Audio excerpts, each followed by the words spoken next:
You're listening to the micro version of the Savage Lovecast. www.savagelovecast.com. If you're stuck in a relationship quandary, or if you're looking for sexual harmony, well, there's nothing you can't ask on the Savage Lovecast. I'm so torn. I want to open today's show talking about someone I hate, but God knows there's enough hate in the world, and I don't want to add to the sum total. But forgive me, I have got to get this off my chest. I fucking hate Melania Trump. I'm not alone in loathing Donald Trump's third wife. She's married to a misogynist after all. Odds are good her husband hates her too. But there are some folks on the left who not only don't hate her, they view her as some sort of sympathetic figure. The pretty princess in the tower, locked up by the orange ogre with the bad comb-over, a princess desperately blinking out distress signals during swearing-in ceremonies and inaugural balls.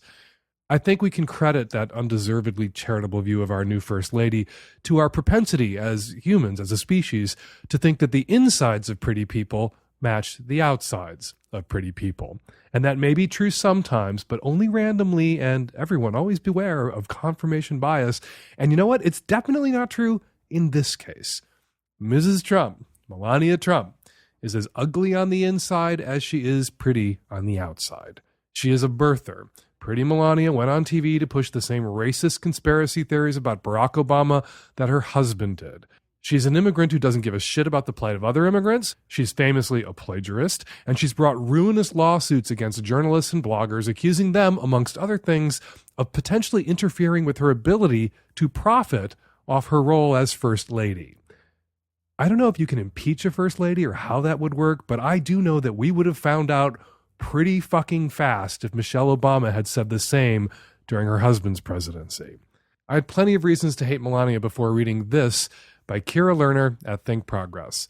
First Lady Melania Trump paid a visit to Children's Hospital in Washington, D.C. on Wednesday, where she called on the power of nature to heal seriously ill children.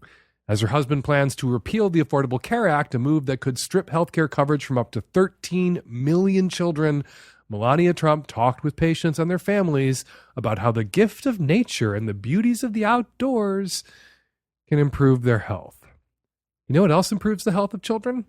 Medical care. And you know what makes it possible for children in the United States to access medical care? Not citizenship or residency or human decency. No, health insurance makes it possible for children to access medical care around here. Zooming back to a pre-Obamacare study, in 2009, Harvard University found that 45,000 Americans died annually because they lacked healthcare coverage. That's 15 9/11s every year. That number included, of course, thousands of children dying every year for lack of access to healthcare. Kids like Diamante Driver. He was a 12-year-old boy who died in 2007 because his family didn't have health insurance. The headlines read, "Toothache leads to boy's death," but it was really the lack of access to medical care that killed Diamante. Fewer kids are dying these days thanks to Obamacare, but Donald Trump and the GOP Congress are going to fix that. But even if it worked the way Melania Trump would like us to believe it does, even if nature and the outdoors were all it took to save Diamante's life or cure pediatric cancers, Melania might want to have a word with her loathsome husband about his environmental agenda. Her husband, while she's touting the benefits of the great outdoors, the health benefits of the great outdoors, her husband plans to gut the Environmental Protection Agency. Her husband has already signed executive orders rolling back clean air and water regulations. Her husband scrapped a rule that prevented coal companies from dumping toxic wastes into rivers and streams. So, kids in coal country might not want to go swimming. Kids all over the country are going to have to avoid beaches and lakes and rivers too, since Trump is zeroing out water quality testing. Because raw sewage and water can't hurt you kids if you don't know it's there. Her husband is also rolling back fuel economy standards, food safety standards, rules against pumping dangerous gases into the air, like methane and sulfur, and scrapping good neighbor rules that regulate pollutants that float from one state to another. So, yeah, if you think the great outdoors can take the place of healthcare, you should be doing everything you can to protect the environment. And if you think we can't afford to protect the environment, you should be doing everything you can to make sure all people have access to health care, that everyone has health insurance. because children who drink polluted water and breathe polluted air and swim in polluted rivers are going to require more health care. But you know what? It's really not one or the other. We can have clean air and water and access to health care too, but we're not going to have either, thanks to loathsome Melania Trump's loathsome husband. All right, coming up on this week's show, on the Micro and the Magnum, the wonderful Lindsey Doe from Sexplanations joins us. Also, plenty of your questions, lots of my answers, all coming up. Today's episode is brought to you by Stamps.com. Stamps.com brings all the services of the U.S. Postal Service right to your fingertips. Buy and print official U.S. postage for any letter, any package, any class of mail using your own computer and printer. And right now you can enjoy the Stamps service with a special offer that includes a 4-week trial plus postage and a digital scale. Go to Stamps.com, click on the microphone at the top of the homepage, and type in my code, SAVAGE. That's Stamps.com, click the mic, enter SAVAGE. Support for Savage Love comes from Rocket Mortgage by Quicken Loans. When it comes to the big decision of choosing a mortgage lender, work with one that has your best interests in mind. Use Rocket Mortgage for a transparent, trustworthy home loan process that's completely online at quickenloans.com/savage. Today's Savage Lovecast is brought to you by Me Undies. High quality, super comfortable, good looking undies. Get 20% off your first order when you go to meundies.com/savage. Hi, Dan. I'm a bi lady in my early 40s. I got divorced about a year and a half ago, and I'm just now starting to get back out there and date and have sex again. And I pretty much like having sex with people who I have a basic connection with, who I feel some affinity for and get on well with. And I'm definitely not into one-night stands or sex with random people who I don't know at all. And I find myself in a situation that is familiar to me, that I remember from the last time I was single, which was way back in my 20s. And it's that pretty much as soon as I start having sex with someone, I feel like pretty soon after that, like I'm falling for them. I feel like I fall in love really easily, even when that's not what I set out to do, and that's not what I want right now. I don't want a really deep, intimate, long-term relationship right now, but I find that when I start having sex with someone, I start imagining maybe I could have a future with them, or is this boyfriend or girlfriend material? And I have started to think that maybe I'm just not cut out for casual sex, because up until now, I just mostly have not been able to pull it off. But I'm a very sexual person. I love having sex. I want to have an active and thriving sex life. Sex is wonderful. I want to casually date and have casual sex, but I'm just finding it really hard to maintain that casual approach and to keep the distance that involves. I fall in love too easily. Do you have any advice for me that how I can maintain the casual part of casual dating and casual sex and not fall in love so easily? I know it's possible to reconcile these seemingly contradictory impulses, that you begin to imagine yourself having a future with someone that you're having sex with, and a desire to have casual sex with someone, because I have that exact same, I don't want to call it a problem, I have that exact same superpower.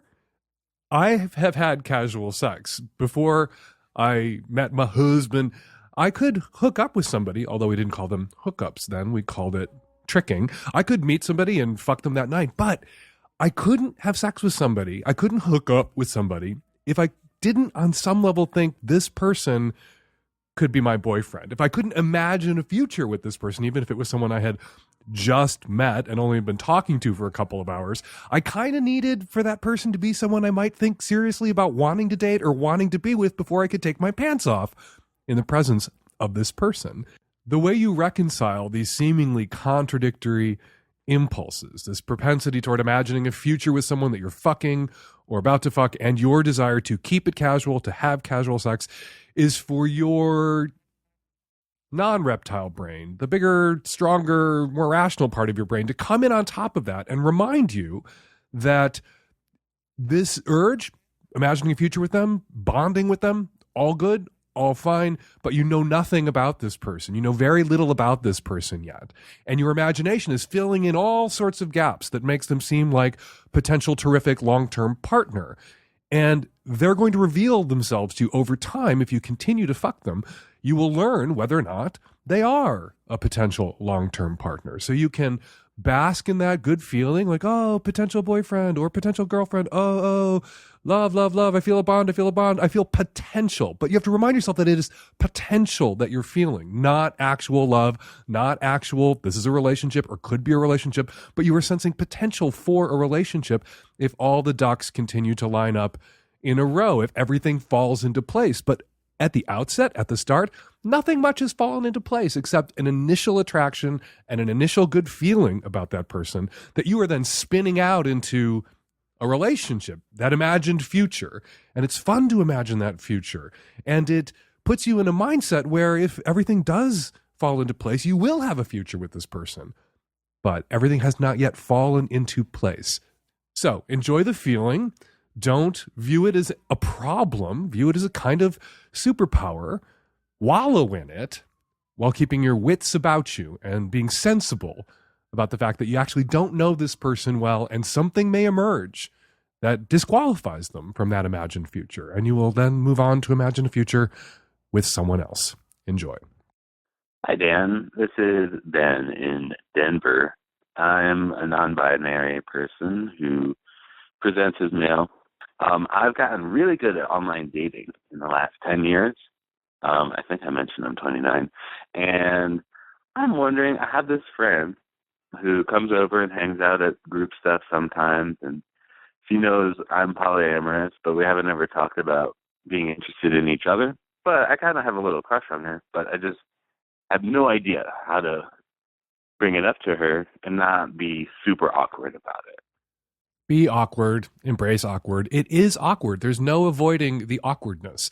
So just, if you're more comfortable with online communication, send her an email that says, hey, I mostly date through apps or date online, and so I'm reaching out to you online just to say, I'm kind of attracted to you, and I'd like to ask you out on a date if you'd be interested. And I realize that if you're not up for this, or you're not attracted to me in the same way, that this is going to screw up our friendship for a little bit. It's going to make it a little awkward, but we can burn through the awkwardness with some effort. If indeed you aren't interested in me the same way I might be interested in you, and we can return to the friendship that we had once the awkwardness burns off. So what do you say? That's all you got to do. Embrace the awkward. Run toward the awkward. There's no avoiding awkward. Awkward can only be plowed through, not soared above. Support for the Savage Lovecast comes from Rocket Mortgage by Quicken Loans. When it comes to the big decision of choosing a mortgage lender, it is important to work with someone you can trust and someone who has your best interests in mind. With Rocket Mortgage, you'll get a transparent online process that gives you the confidence to make an informed decision. Don't waste time searching through stacks of paperwork. With Rocket Mortgage, you can securely share your financial info to get a mortgage approval in minutes. You can even adjust the rate and length of your loan in real time to make sure you get the mortgage solution that's right for you. Whether you're looking to buy a home or refinance your existing mortgage, you can lift the burden of getting a home loan with Rocket Mortgage. Skip the bank, skip the waiting, and go completely online at quickenloans.com/savage. Equal housing lender, licensed in all 50 states, NMLS, consumeraccess.org, number 3030. Hi, Dan. I'm a 25-year-old female living in the Pacific Northwest. I have a question about what I should do with my ex-sugar daddy from college. He still tries to get in touch with me despite me clearly telling him that I would appreciate him not to text me. In college, he paid me to send dirty pics and give him hand jobs in hotel rooms.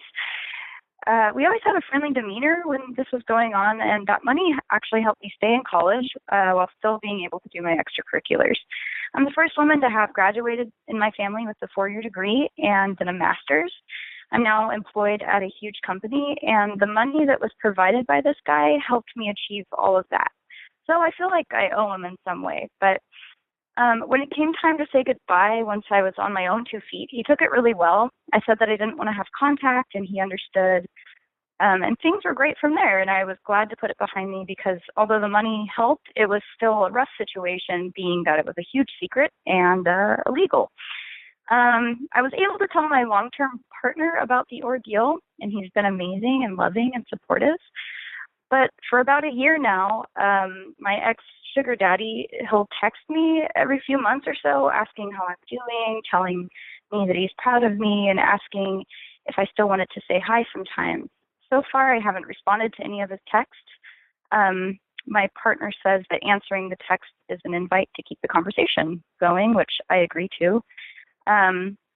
Normally, I'd tell this guy to piss off, but I really want to maintain a friendly demeanor, and I'm afraid that if I use more stern language with him, that he'll do something unsavory. He's a married man in his late 70s with a huge company attached to his name, and I would die of embarrassment if my name and his ever got tied up together. So what's the best way to communicate to him to quit reaching out to me? I want to keep it lighthearted but stern enough so he stops. Should I just block the number and hope he just forgets about me? Please help, Dan. The unspoken concern here is if you aren't friendly with him, if he gets angry at you for not responding to his texts, for not chit-chatting with him about how happy you are, about how proud he is, where you're at now, a place that he helped you to get to, although you describe his help as an ordeal, he might retaliate against you. And the obvious mode of retaliation would be to take all the pictures that you sent him over the years that you were in this sugar daddy, sugar baby relationship and release them into the wilds of the internet or send them to everyone at the company that you're currently at. That is, I think, the underlying simmering anxiety here. You know him better than I do, of course. You had these interactions with him for many years. Do you think he's capable of that? Are there revenge porn statutes in the states where you live and where he lives? If this got out, would it be as bad for him as it would be for you? Do you have emails and texts from him that could be damaging? Is this a MAD situation, mutual assured destruction? He has these things about you and these images of you. You have what on him? I think you have to take all of that into consideration when you decide what to do about reaching out to him. I also think you have to take into consideration late 70s.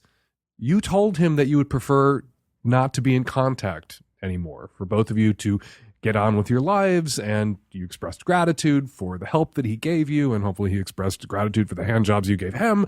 Maybe he forgot. Maybe he's tiptoeing into dementia and forgetfulness in his late 70s, and he doesn't recall those conversations. I think you should send him one last text, telling him, reminding him that you need to get on with your life, maybe shifting some of the blame. Tell him a little white lie that it upsets your partner when you get texts from him because of your relationship. He doesn't need to know that your current partner is fine with it. You don't have to say your current partner is beating the shit out of you or freaking out or throwing things, just that it upsets your partner. And so you're asking him as a friend, as an old friend with some history, if he can refrain from contacting you in the future out of respect for where you are now and the relationship that you're in now, and wish him well one last time and then block him. And your call, I think, for other people out there considering getting into sugar baby, sugar daddy relationships stands as sort of a warning that these things can follow you. And if you're in a position where this kind of commodified relationship could harm you in the future, or the scripts and scraps of it, the remnants, the emails, the texts, the photographs you shared, if those things were made public by an angry, bitter, entitled ex-sugar daddy, it's something to take into consideration when you're deciding whether or not to enter into this kind of commodified relationship in the first place. Here at the Lovecast, we want you to look sexy. We just do. And the first step is really quite easy. You got to get some MeUndies. What are MeUndies? They're seriously soft, feel-good undies delivered right to your door. MeUndies are designed in LA and made from sustainably sourced micro-modal, a fabric 3 times softer than cotton. MeUndies' softer than soft luxe undies come in an ever-changing selection of classic colors, bold shapes, and adventurous patterns, so you can tailor your undies to your own personal style. And you can save time and money each month with a monthly subscription. And if you're not ready for a subscription, that's okay. You can still save. That's because MeUndies is offering you 20% off your first pair. Just use our special URL, MeUndies.com/savage, and get 20% off your first pair. So go ahead, revamp your underwear drawer. I command you. Once again, that's MeUndies.com/savage. MeUndies.com/savage. Hey, Dan, young man from the Pacific Northwest. I just had a quick question for you. I've been seeing this wonderful lady for the last 6 months, and we kind of broke up a couple of days ago. And she has 3 wonderful children that, I would like to still be friends with, and I would also like to continue to be friends with her. But I was just wondering if you have any advice on how to sort of walk this tightrope of friendship without misleading anybody or making things more complicated. I just don't want to, hurt the kids or hurt her or myself in the process by doing something that is unfeasible at the time. Maybe we should take some time off before we try this friend thing or not. I'm not really sure. I think we're both old enough to be mature about it, but I just was wondering if you think it's wise, or if you could give us some advice on how to proceed. You say you're interested in pursuing a friendship primarily, first and foremost, with this woman's kids and also with this woman. You don't say whether she's interested in being your friend or you being friendly or a friend of her children. That matters not just as much as your feelings. That matters a whole hell of a lot more than your feelings. So I would encourage you to ask her how she feels.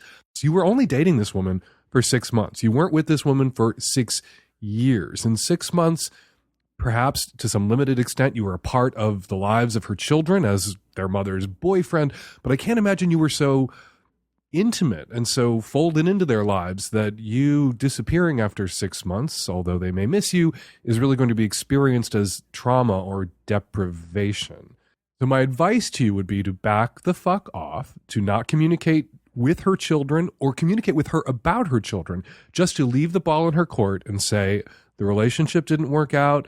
Hopefully we can be friends in the future after that cooling off period that everyone needs. You kind of need to be away from people you've just ended a romantic or sexual relationship with for a while before you can establish that friendship. And if that happens in the future, if you two circle back and become friends, and you will re-enter her children's lives without having to force it. So, dude, just back the fuck off and let it play out.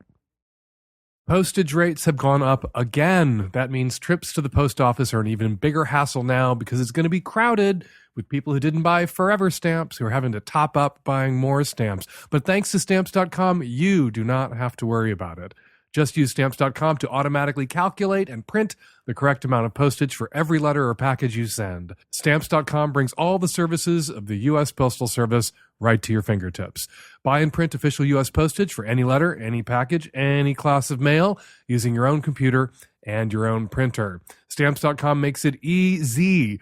They'll send you a digital scale to automatically calculate exact postage. Stamps.com will even help you decide the best class of mail based on your needs. And Stamps.com saves you money. They give you postage discounts you can't get at the post office, including 3 cents off every first-class stamp.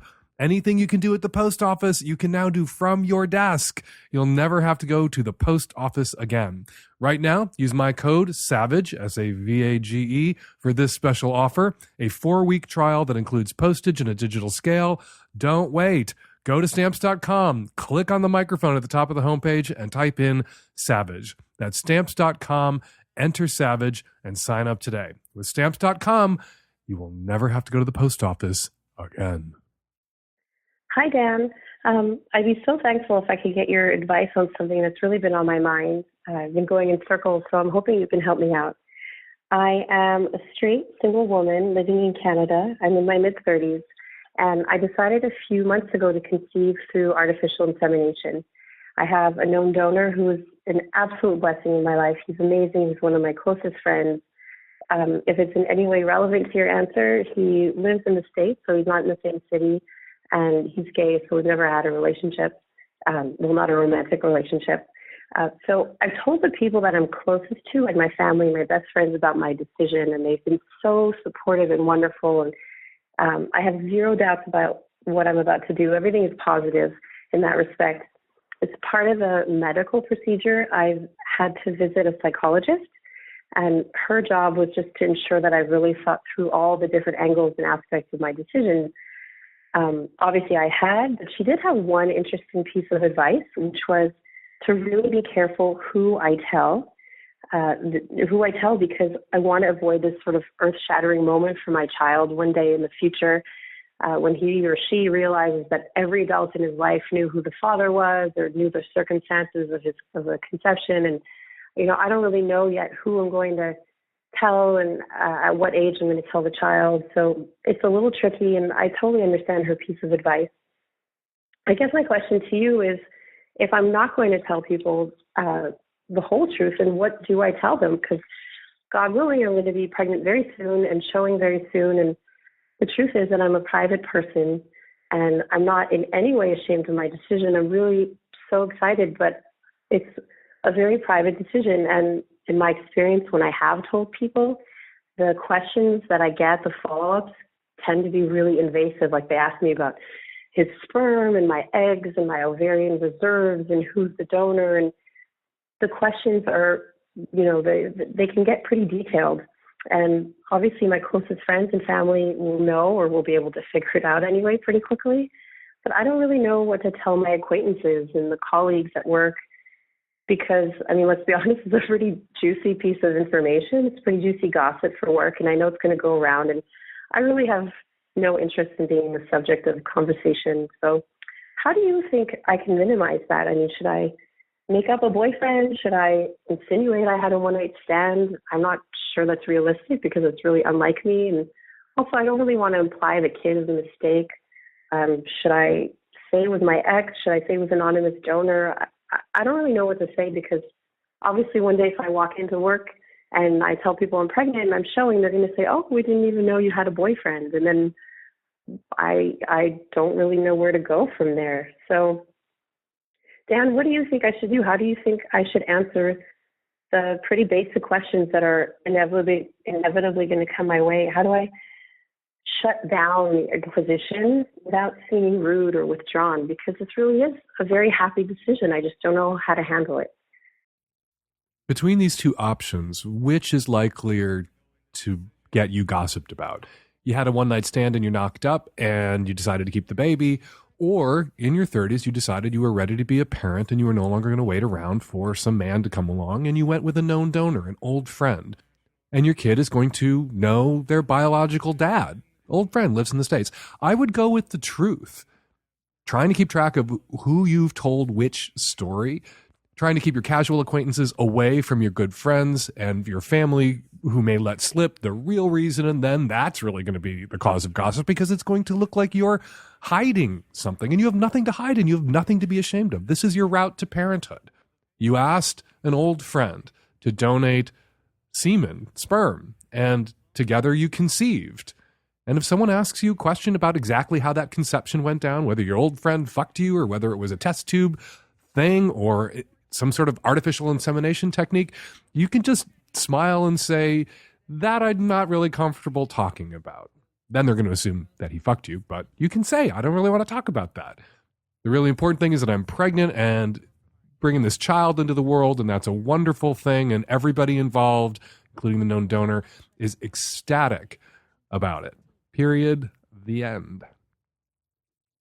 And congratulations from all of us here at the Savage Lovecast on your pregnancy and the coming, hopefully, healthy birth of your child.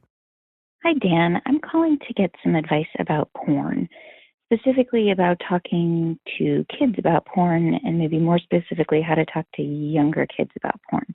I have 2 kids, ages 7 and 5, and I should probably preface this question by saying that we are pretty matter-of-fact about bodies in our house. We've taught our kids correct anatomical terms. We've taught them about good touch, bad touch, that the private parts are for them privately. But my kids have seen my husband and me sort of getting ready in the morning. We're not prudish. We don't flaunt being naked, but we don't rush to cover up while we're getting ready in the morning. So our kids have seen naked bodies.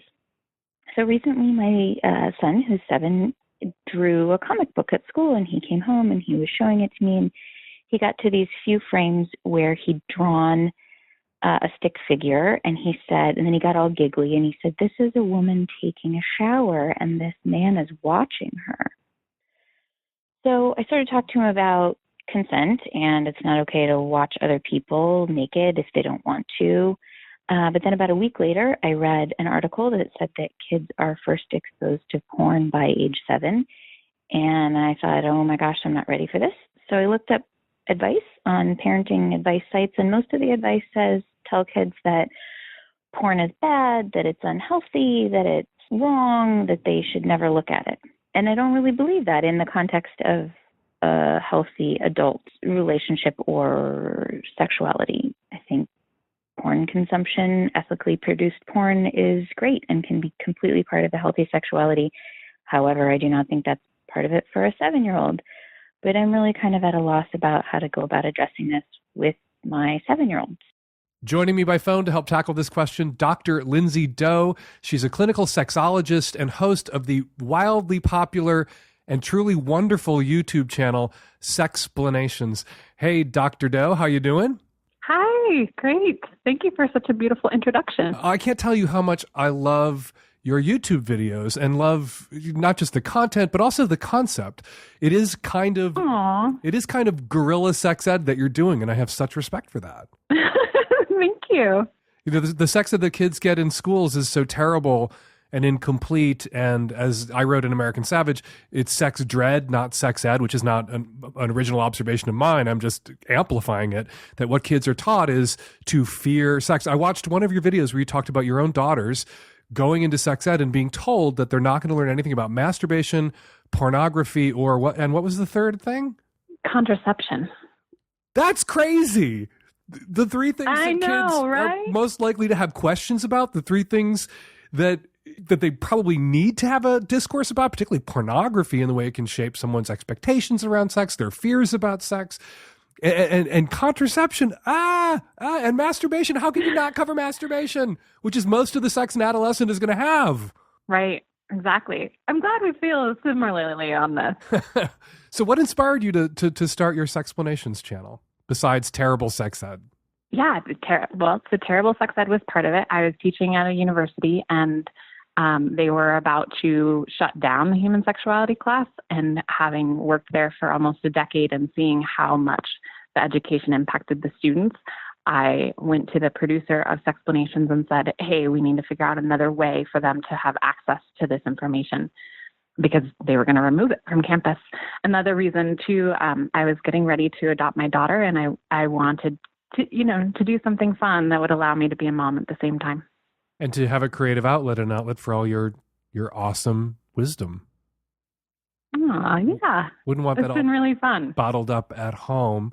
Rattle off, if you will, for listeners who haven't yet landed on the Sexplanations YouTube channel, some of the topics you've covered. Oh, gosh. The effects of porn, masturbation. We've talked to people in the sex work industry. We've done an episode on what we think the Disney princess sex lives would be like. That was one of my favorites. Disney princesses, their sex lives are awesome. When are we going to get an episode about Aladdin's sex life? I know a lot of gay men who are particularly obsessed with Aladdin. Ooh, I'll have to talk with John Cozart, the person who guest hosted with me. We did on that set talk about how interesting it would be to do the sex lives of Disney villains. But yeah, Aladdin. What do you think his sex life would be like? Well, I can tell you what I hope his sex life would be like. And I can tell you what it would be like if he was having sex with me and was a three-dimensional human being and not a cartoon. But that would be giving away too much, and the show is not about me or my sex life. One more question about the concept. You know, I love guerrilla sex ed. There's a lot of really good sex ed out there on YouTube, and yours is right up there at the top, in my opinion. The one problem, though, is a lot of kids think they know everything about sex. And some kids have been convinced that if they go in search of information, that they're dirty sex perverts, and that's bad, that it's better to be ignorant. It's better to let things happen naturally, better to get carried away than to premeditate. And so a sex ed curricula that you have to opt into, which is kind of what Guerrilla Sex Ed Online is all about, is not going to scoop up those kids who most need it. How do we reach them? I hope it does, though. I hope it's like the secret way that they can be curious and investigate without others knowing that they're doing it. At least that's my hope. Do you get a lot of feedback? I do get a lot of feedback in the comments or in private messages. People will let me know that they come from very conservative backgrounds or they experience a lot of shame around sexuality, or that they're very judgmental toward people who are sexually progressive or open about it, and that they kind of approach Sexplanations in this secretive manner and just decided that they were going to do it and not let anyone know. And then as a result of that behavior, they really developed a different mentality about it. And now they're super supportive of the channel and the work, which is, those are my favorite stories. So let's tackle this question. Mom, 2 kids, age 7 and 5. And sounds like the kid drew a little stick figure drawing of something relatively innocuous, not quite porny. And mom went online, which everyone should do, go online so you can have a panic attack about whatever it is that you're thinking about, and learned, and I am dubious about this, that kids' first exposure to online pornography comes at age 7. I have my doubts, but what should she say to her 7-year-old about the potentially pornographic image he drew of a stick figure watching a stick figure take a shower? Well, first, I want to applaud her for being willing to talk with her kiddos, and then just understanding that the ideas around pornography do not all have to be negative or unhealthy, that there is a space for porn to be a useful tool in romantic partnerships or, individually. And so go her. But also, I think in talking to the kiddo, what she gets to say is, where did you learn about this? Or what do you think about this? Or how does the drawing change in these circumstances? And really letting the kiddo lead and learn from the child, right? Like my message on everything is to stay curious. And I think that that's where we get the growth that we need to have a healthy society, is when we don't act like we know everything. I've often suggested on the show that parents need to have a dialogue with their kids about porn, as awkward as that might be, because the kids are going to see it. And you need to kind of get in between them and the porn. I frequently talk about, my son, before porn, when he was just watching TV, watching, his Disney shows when he was 4 and 5 and 6 years old. And I would sometimes stand there and say, "Are you having fun?" And he would say, "Yeah." And I'd say, "Well, actually, not really. You're watching other people have fun. It's kind of vicarious fun, but it's not fun you're having. You're witnessing packaged fun, other people's fun. Other people are having fun and you're kind of enjoying their fun." And just by being a downer like that at those moments, it got it into his head that, TV is fake fun. That's what he called TV for a long time. He called it fake fun, which was, I thought, I gave myself a little parenting gold star at that moment. Not because that's brilliant of you, Dan. Not because we cut him off from TV, but we just put something in his head that helped him see TV for what it was. And we had similar conversations when he, got to be, of the age where it was appropriate, similar conversations about pornography, just to get in between your kid and the porn that they're going to view, so they're going to be critical about it and thoughtful about it. My kid became very thoughtful about how much TV he was watching and why he was watching it and what he was watching. And hopefully the same thing applied with porn. And I think those are important conversations for kids to have. But circling back to my original point, do you think is that accurate, that kids' first exposure to pornography typically comes at age 7 on average? Because that would mean that there are kids whose first exposure to pornography comes in utero, if you're going to average it out. Because there's some kids who aren't going to see porn until they're 15 or 16. And if the average is 7, then some kids saw it 2 years before they were born.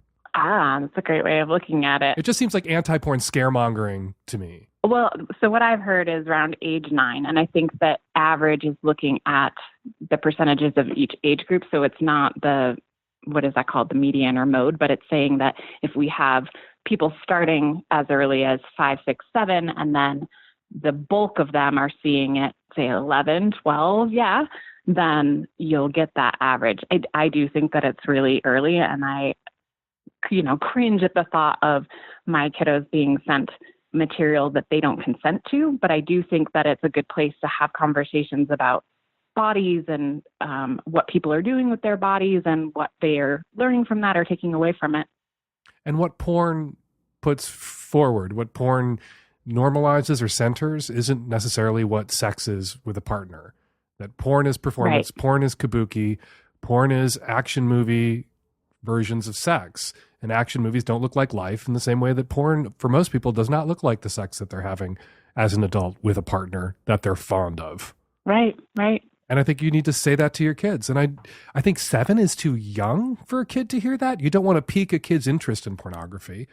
You know, maybe your kid saw a little bit of porn, was exposed to it somehow. And I think if you go nuclear on your kid, it's going to make porn seem fascinating and something that drives parents around the bend. So you're going to want to be a little bit sort of even-handed and calm about it. You know, fact of life, porn exists. It's for adults. Kids don't understand it. There's really no reason for you to be viewing it at this time of your life. And some people never view it. Some people don't care for it. But you don't want to freak out. You don't want to shit your pants, Mom, because there's nothing I think a 7 or 8 year old enjoys more than seeing Mom and Dad have a heart attack about something. And you don't want to make it a button they can press so they can see your head fall off. Right. Absolutely. Dr. Doe, can you stick around for a couple more questions? Yes. Hey, Dan. I'm a 29-year-old single woman living in the far north. And I'm just calling because I've had a issue that's brand new for me. My husband and I have been married for 3 years. We've been together for 8, and we've had an awesome sex life the whole time. This last summer, I had a whole bunch of family problems and just a bunch of stuff come up for me, and it kind of threw me into a pretty big depression for the whole summer. And by the end of the summer, with the help of my husband, I finally started to get help. I'm seeing a really wonderful psychologist, and she put me on an antidepressant. And then I started noticing that I didn't want to have sex anymore. And last night I tried to masturbate and tried to get myself off, and I couldn't come. And I looked up this morning, and sure enough, one of the side effects of my antidepressant is not being able to orgasm. As a long-time listener to your show, I know how important sex is to a marriage and to a relationship. So I'm just wondering, as a GGG wife and as someone who likes to get her own rocks off, what should I do? I really like how this antidepressant has been making me feel in every other way, but I also want to have that connection with my husband and make sure he's getting off. So yeah, just any advice that you have for me and what I should do with this issue, I would really appreciate it. I'm always shocked when people call in who somehow missed the memo over the last 15 or 20 years that a lot of antidepressants crater people's libidos and interfere with their ability to climax. And I'm shocked that her, this shrink she's working with that she seems to like so much didn't clue her in to that, about that, didn't mention it. That's, I think, malpractice practically.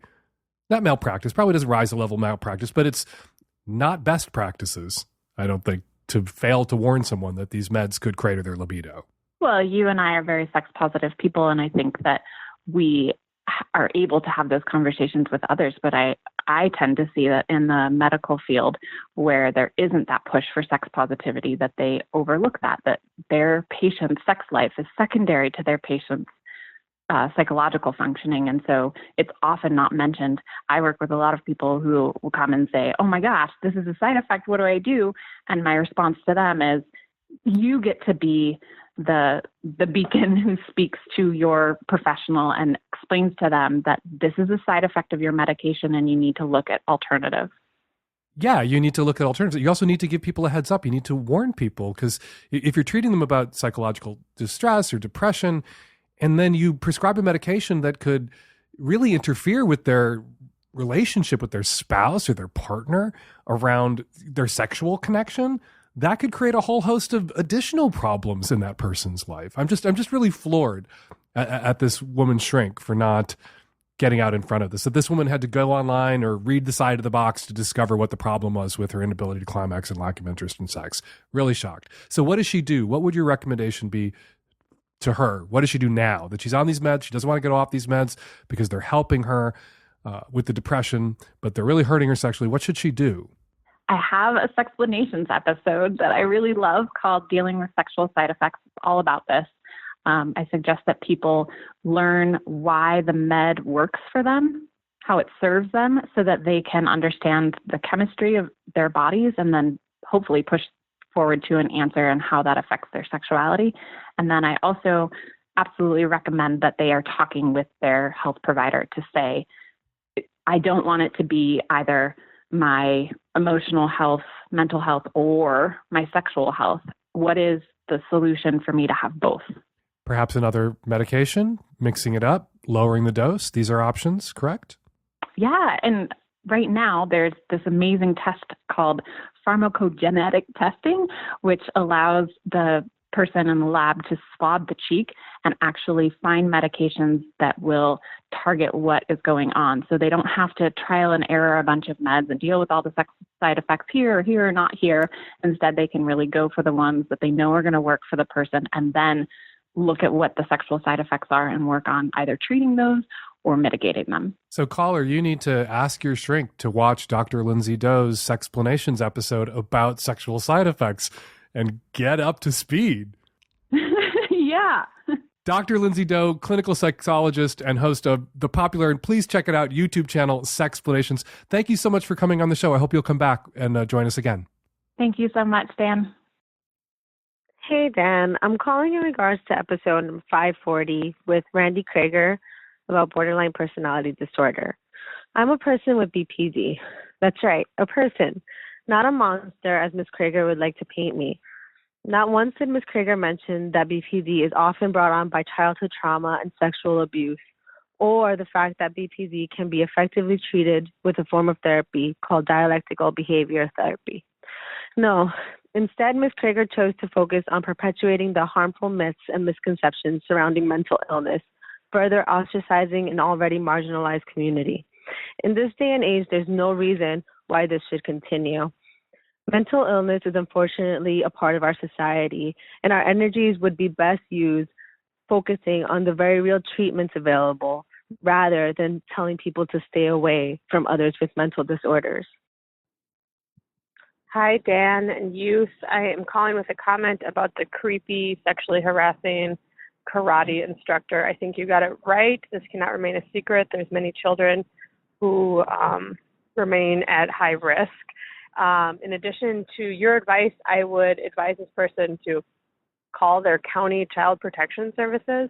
A simple Google search, you'll get the number, and this will make sure that there are other people who are not involved in the administration who are also aware and will start some kind of investigation and also keep you anonymous, which sounds like is important to you. So please call your county child protection services. Hey, Dan, this is a comment for the caller in the last show about the swinging couple. Problem is that they're trying to do it all as a foursome. They should switch to two twosomes, go off in separate bedrooms, and I bet that's going to fix the problem. The problem with a foursome is that it gets very competitive, and you're looking at where are they ahead, are they behind? Oh my God, they've switched to oral, we're still doing kissing. It gets to be a big circus. If you switch to two people in two different bedrooms, then it can be intimate, and you can discover what turns you on about each other, and I bet that's going to fix the problem. And we're going to leave it there. 206-302-2064 is the number. If you have a question or a comment for a future show, give us a buzz. 206-302-2064. Be sure to listen to me, Eli Sanders, and Rich Smith blather on about politics almost every week at the Blabbermouth Podcast. Read Savage Love, my sex advice column, in Detroit's Metro Times and in other papers across the country. Follow me on Twitter at FakeDanSavage. Follow Lindsey Doe of Sexplanations on Twitter at LTD. That's at ELLETEEDEE. The Savage Lovecast is produced every week by Nancy Hartunian and me and the tech-savvy at-risk youth and Nancy. We will all be back at you next week with another installment of Savage Lovecast. Thanks for downloading.